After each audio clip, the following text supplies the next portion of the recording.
Religion in Fallout has existed since the beginning of the series, from talking rats to a ghouls cult that believes in salvation through a rocket to space. So today we will be exploring what happened to every religion in Fallout. Christianity, the big C. Christianity in Fallout didn't just survive, it mutated. It got repurposed, and sometimes it gets straight up weaponized. Here's the point you should keep in mind when it comes to this. In Fallout, Christianity is less about is God real, and more about what do people do when they desperately need meaning. And the Wasteland has plenty of desperate people. Christianity is still practiced across post-war North America. You can find the ruins of churches all over the Wasteland, from California to Maine, a staple of the future of the 1950s culture that pre-war America embodied. But what's more interesting is what happens after the war. In Rivet City, in the capital wasteland of Washington, D.C., there's St. Monica's Church, a Christian community living inside a rusted aircraft carrier, trying to keep some kind of moral center while everything outside is gunfire and scavenging. Not only do they officiate weddings, but they also tell a reinterpreted story of St. Monica, not a human woman with a sinful son, but rather a human with ghoul parents, got enslaved, had a kid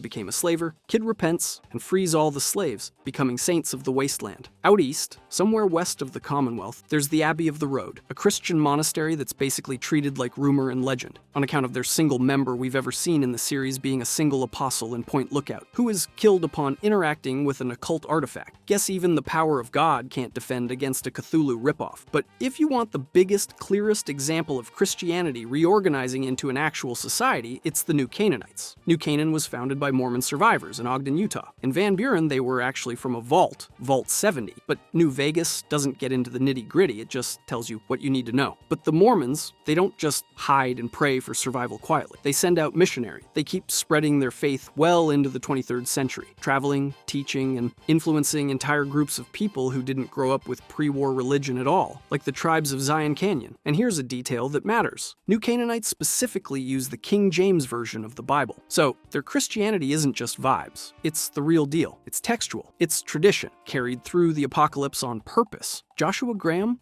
Anyone? With that being said, Christianity in Fallout isn't just a faith people practice or preach, it's also a language, an aesthetic that people steal or reinterpret. Take the children of the cathedral in the Boneyard. They're living in a literal cathedral in downtown Boneyard, and they use Christian terms, stuff like baptisms as euphemisms, not to save souls, but to cover up FEV experiments in a power structure they don't want outsiders to understand. That's a recurring Fallout theme. Take something sacred, keep the vocabulary, swap out the meaning, and you can see that same borrow the symbol, ditch the theology trick in a totally different direction with the followers of the apocalypse. They use a Christian cross as their symbol, so at a glance you'd assume they're religious. They aren't. They're entirely secular, humanitarian, education-focused, but that cross still does something. It signals help, aid, mercy. It's recognizable. It's comforting. And if you think that's wholesome and heartfelt, wait until we talk about the groups that don't just borrow Christianity's symbols, but borrow its entire feel. Because once you step away from actual Christian communities, you start seeing new religions building churches out of the ruins of Christianity, sometimes literally, like the Church of the Children of Adam. Their language borrows heavily from Christianity. Their building in Megaton even resembles a Christian church. And their leaders are called confessors, which isn't random. That term comes out of Christian tradition, especially branches like Catholicism and Eastern Orthodoxy, tied to confession, absolution, and spiritual authority. So even when they're worshiping radiation, they're still using Christian scaffolding to make it feel familiar. Then you've got the Apostles of the Eternal Light, a splinter faction of the Children of Adam, who lean even harder into the aesthetic. Splinter religions? Now, where have you heard that one before? They style their bunker like a monastery. They speak with that biblical cadence. You know the kind. Dramatic, sermon-like, heavy on thee and thou energy, even if they don't use those words every single sentence. And their obsession with holy water? That's another appropriated Christian concept, repurposed into their own sacred tool. Though, to the Apostles and Children of Adam, holy water is green and glowing and can kill you, not simply something that keeps away vampires. But this next one is creepy in the best way Fallout 76 can tell. The cult of the Mothman? They straight up inhabit formerly Christian churches. They build new worship spaces in that same shape, that same layout. layout, and sometimes they're even seen wearing pre-war pastor's vestments. That's not an accident. It's a visual message. This was a holy place. It still is, and now it belongs to us, our holiness. And finally, you get one of the strangest examples, because it isn't a churchy faction at all. Not in the way you'd think, at least. It's the Brotherhood of Steel, specifically the Knights of San Fernando chapter, circa 2296 or so. They've taken customs from Catholicism and repurposed them into their own rites. Things like censers, chanting in Latin, ritual behavior. So you've got this militant, techno-religious order, basically armored monks with laser rifles. Again, where have you heard that before? Borrowing the aesthetic of pre-war religion to legitimize their own traditions. In Fallout, Christianity survives in three forms. 1. Real communities trying to live by it, like St. Monica's Church in New Canaan. And 2. Symbols used for comfort or credibility, like the Follower's Cross. 3. A framework that gets hijacked by cults, churches of radiation, and even militaries looking for ritual. Makes you think, doesn't it? When the world ends, faith can save people, or it can give people a better excuse to control each other. And once the world ends, some will stop believing in God. They leave Christianity behind and start looking at the newer religions. Let's take a look at one of them, shall we? Habology, legally distinct from another religion. The Wasteland doesn't just keep old faiths alive. It also invents, or even reinvents, brand new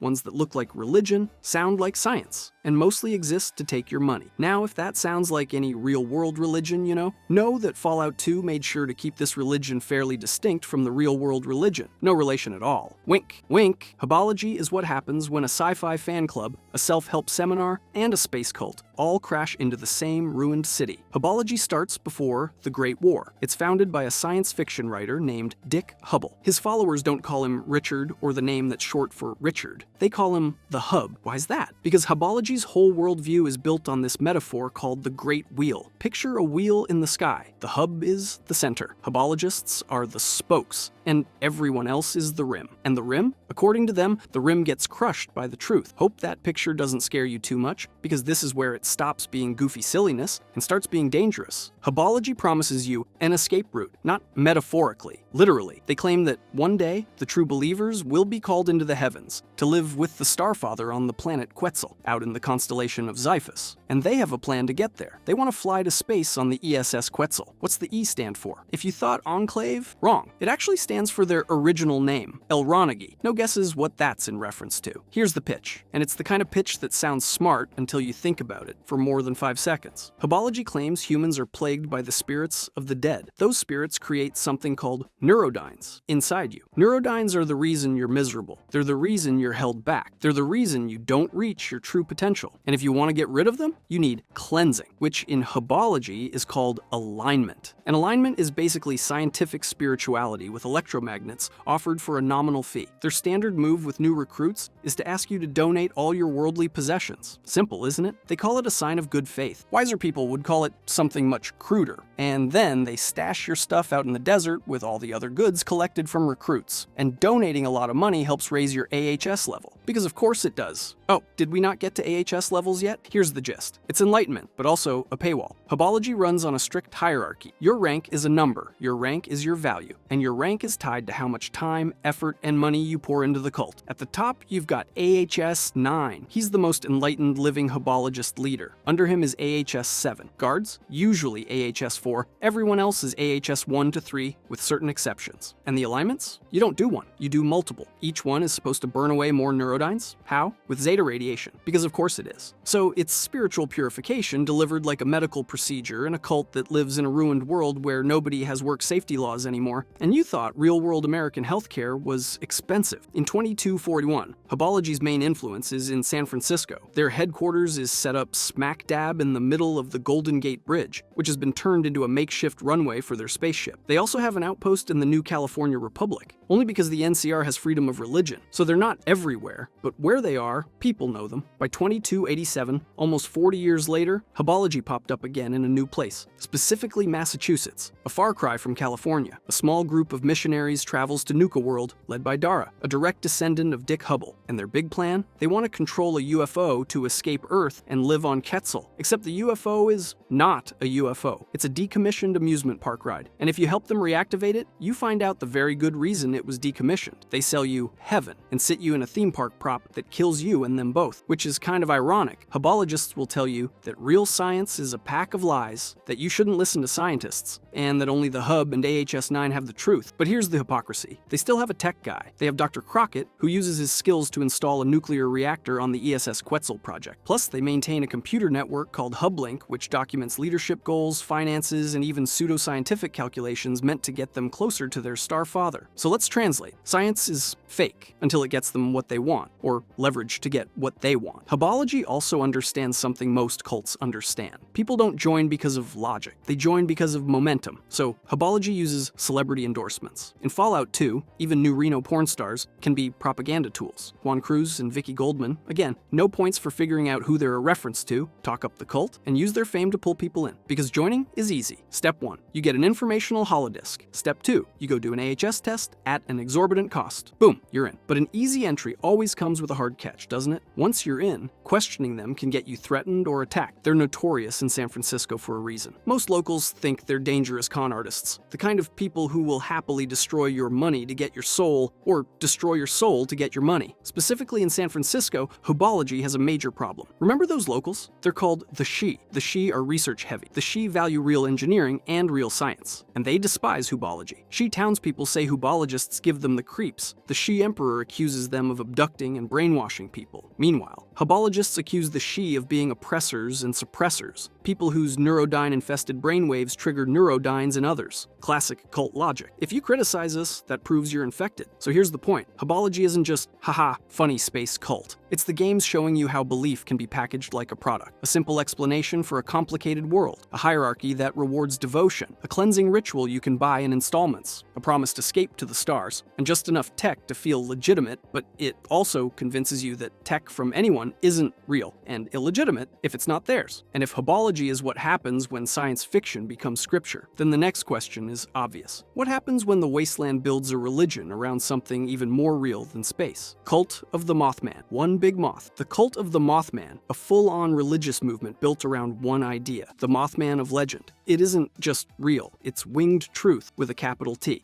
Yet, what makes them fascinating isn't just the creepy candles and ritual bonfires, it's that they didn't start after the bombs. They were already there beforehand, watching, waiting. The Mothman cult is Fallout-ized religion at its purest. A local cryptid turns into a faith, faith turns into structure, and structure turns into a faction that can actually reshape the land as it sees fit. Before the Great War, the cultists were meeting in a hidden makeshift church under the Mothman Museum in Point Pleasant. Not a big cathedral, a humble public building, a secret chapel under a plain old museum. They believed the Mothman could warn them about disasters, so they tried to summon it over and over. Then, mere days before the bombs, one man changed everything. Brother Charles claimed he received a vision. The message? A flood is coming. The faithful need to seek high ground. The cult takes it seriously enough that they pack up and head for the hills, with some heading for shelter in a place far from Point Pleasant, but still within Appalachia. Lucky Hole Mine. But the mine isn't just a cave they hid in. It becomes their holy ground. Same with land outside of Appalachia. And after enough time has passed, Appalachia itself. And so, inside Lucky Hole Mine and around Appalachia, the cult doesn't just survive, they thrive. But inside the mine, it wasn't Mothman, it was something else. The mine ends up featuring major worship spaces, including a big church-like area near a natural spring. Deeper inside, there's a hidden lair tied to something the members' cult call the firstborn of the wood. And 76 does that thing it always does. It gives you one or two details that sound deep, poetic even, and then makes it unsettling. The cult believed that the spring formed because their new god collected their tears and spread them on the earth. Beautiful on paper, but in context, it's the kind of lonely belief you cling to when you're trapped underground. The world is ending, and you need the darkness to mean something. The same thing happened outside because the bombs did fall. This is where the cult stops being one group and becomes two. After the war, strange mutant creatures resembling the Mothman start appearing in and around Appalachia. Eventually, the cultists come back out to interact with them. Worship, ritual, obsession, the whole shebang. But in a tale as old as time, the religion splits. Not into slightly different interpretations, but into bitter enemies. The first group, the Enlightened. The Enlightened are claiming to be the rational side. They treat themselves as relatively secular. They follow Brother Charles out of the mine, settling in a place far away from Appalachia they only call the Lantern, and when they return every Mothman equinox, they exalt something called the Wise Mothman, a specific mortal being with an otherworldly purple glow. The second call themselves the followers of the Winged One, but they're the faction most outsiders mean when they say Mothman cult. The followers of the Winged One descend from the group that stayed behind in the mine with the first priestess of the wood. They come out later, they go crusading, and they claim and take territory across Appalachia. They worship the red-eyed Mothmen as manifestations of their god, lighting the unenlightened. Make no mistake though, this is the branch that feels like a horror movie faction. But for those who stayed in the mine after the main two groups left, it gets even darker, because something else gets pulled into the religion, the interloper. Not everyone in the mine stayed focused on the Mothman. Some cultists turned to darker worship under the first priestess, and a big part of that darkness is tied to the firstborn of the wood, the thing hidden deeper in Lucky Hole Mine. So the split isn't just Wise Mothman versus Holy Mothman, it's also truth versus something else. As is standard in splinter religions, both sides accuse the other of being heretics, servants of a false or pretender Mothman. The followers call the enlightened as those who left the light. The enlightened call the bigger cult the dim ones, and label their red-eyed icon as a deceiver. As was said earlier, even after the end of the world, people still fight over who's interpreting the miracle correctly. But let's rewind a bit, back to 2102, when Vault 76 opened, and the first Vault 76 dwellers started roaming. There are reports of a friendly purple-eyed mutant moth in the wild, basically the Wise Mothman. Same with red-eyed Mothman, and even orange and green eyes, whose intentions remain unknown to this day. But the sightings come and go, and outside of future enlightened summoning rituals, the Wise Mothman is only spotted every so often, outside a rather fitting large lamp known as Landview Lighthouse. But that doesn't mean the Mothman presence disappears, because a year later, people return to Appalachia after the major threat of the Scorched and Scorch Beasts is handled. The lands are contested by humans and factions again, and the Red Eyes come back into the story in a big way. T-103, the followers of the Winged One return in droves. They fortify and sanctify positions across the area, Point Pleasant, Kanawha County, Cranberry Bog, and multiple other religious or forcibly holy sites. They announce that this land is holy only to them. Anyone else is trespassing. Shrines show up everywhere. Bonfires, wandering cultists, even seasonal high priests, some of them tending to Mothman eggs. Yes, it lays eggs. Eggs that make baby Mothman. So the cult isn't just existing, it's expanding. It's likely you're thinking, which side is right? Well, the heart of the conflict is the treatment of deity versus creature. The enlightened sell themselves as students of the physical reality of the Mothman. To them, the Wise Mothman is more like a creature you can understand and interpret rather than a cosmic god. The Mothman cult, they treat their beliefs as not just observable truth. Holy light, divine manifestations, the works, they treat it as the only truth. Which means that, like it was said before, both sides think the other one got tricked. This brings us back to the big theme of this video. In Fallout, faith doesn't just fill the void. It fights for territory inside it. If you've played the games across the years, you've felt this shift. The cult is simply an expansion of it. It didn't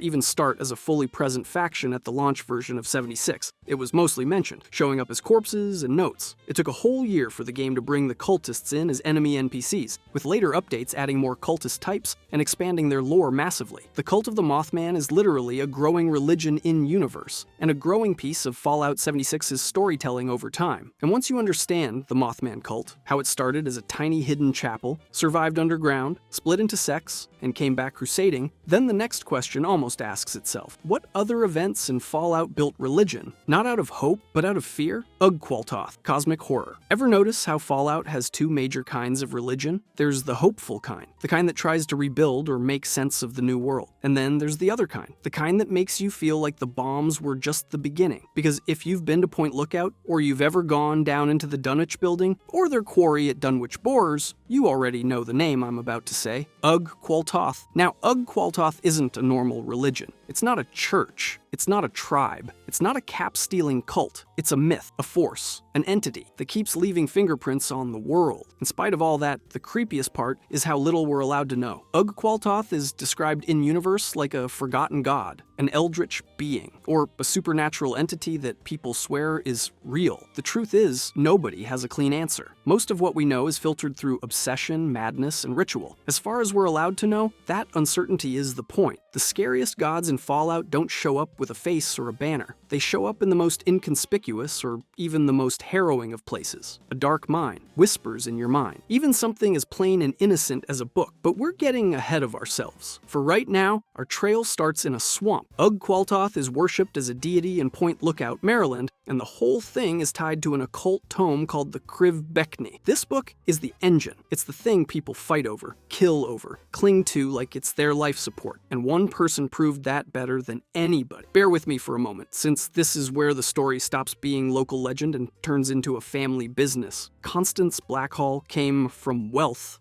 that turned her into one of the richest families in Point Lookout, owning most of the area, developing and commercializing it to further increase her riches. Yet, she had a very odd hobby, artifact collecting. She used her riches to fund the collection of various archaic oddities. One of those oddities was Abad, a book that made her lifespan unnaturally long-lived. She gathered followers, led a cult at Point Lookout both before and after the Great War, using rituals divined from the Krivbekni. She declared herself a priestess, a controller, somebody who turned the rapidly inbred and aggressive swamp folks' fear and isolation into something organized. But one day, the book was gone, stolen. Her influence collapsed, the cult's meaning started to rot, and eventually, she died, her body finally dying the death that should have taken her decades ago. Hold on to that, because that one detail matters. Constance wasn't the only Blackhall with a taste for the occult. Constance had a brother. Enter one Richard Dunwich. Richard didn't run his cult out of the swamps of Point Lookout. He ran it with corporate money out of an ordinary office building. The Dunwich name shows up on places that feel cursed on purpose. Richard used his business as a front, funding digs, hiding sacrifices, and turning industrial work into ritual excavation. The Dunwich building is the biggest example. Before the war, Richard used his resources to excavate a cavern below it, orders managers to send staff home early for the holidays starting October 18th, 2077. Then, for the next week, he's drilling, searching for something under the building, and on Saturday, October 23rd, 2077, he broke through into a subterranean chamber, a chamber with an obelisk with unnatural properties. That same day, the Great War begins. Tell me that isn't the most Fallout timing imaginable. But the Dunwich building wasn't the only Dunwich location to make a discovery. If you played Fallout 4, you've probably done the Dunwich Borer's Descent. You go deep, meeting raiders who have lost their minds. You hallucinate, seeing people who aren't there, enemies that don't exist, and finally you reach the bottom. There's an altar. That altar holds a blade, Kremvas tooth. That's not subtle set dressing. It means something is currently closed, and whatever is behind it sinks its influence into innocents and corrupted people alike, trying to reopen it. By 2277, the swamp folk have the Krivbekni back in Point Lookout and use it in ritual. Only now, they don't fully understand what they're doing. Constance isn't there to guide them, and the swamp folk are reduced to shambling hillbillies. The old beliefs lose coherence. What used to be controlled by the Blackhalls turns into performance and violence without meaning. That's when the last Blackhall tries to bring the old power back. Obadiah Blackhall is basically the final ember of the Blackhall family line. He's an old man who wants the Krivbekni back because he believes it belonged to the Blackhalls, and because he wants what it does. If you return the book to him, you can literally see him at an altar hidden under his home praying to Ugg-Qualtoth, a bloodline trying to reclaim a tool. But where there is darkness, there is light. But the light is not always good, or at least what you and I think of as good. A missionary named Marcella from the Abbey of the Road tries to stop Obadiah's plan. Her solution is the most chilling option of the whole questline. She gets killed for her efforts after you find the book. Her last words are telling the way to destroy the Krivbekni and is to take it far north to the Dunwich building, down to the obelisk, and press the book to its surface. And if you do, the book burns. The ghouls nearby, transformed by the obelisk, burst into flames too. Ultimately, even destroying the thing feels like completing a ritual. Like whatever. This entity demands a sacrifice either way. Most religions in Fallout exist because people need meaning. They need community. They need rules. Ugg-Qualtoth worship is different. It's not about comfort. It's about contact. It's about a family and the cultists they spawned, trying to open a door that should have stayed buried. And every time someone gets close, Richard, Constance, Marcella, and Obadiah, the story ends the same way. Not with enlightenment, with possession, sacrifice, and a temple that keeps calling people back into the dark. So that's the big takeaway. In Fallout, religion doesn't disappear after the bombs. It adapts, for better or for worse. Sometimes it becomes a lifeline, like the new Canaanites trying to rebuild meaning in a dead world. Saint Monica, the followers of the apocalypse. Sometimes it becomes a business, like Herbology, selling enlightenment, one payment at a time. And sometimes it becomes something beyond our comprehension, darker and harder to fully understand, like the Mothman and Ugg-Qualtoth, where faith isn't comfort, it's a door. door. And if that door can open in the wasteland, maybe the apocalypse wasn't the end. Maybe it was the invitation. And that was what happened to every religion in Fallout. If you want to see everything wrong with Fallout Anniversary, click the video on the screen.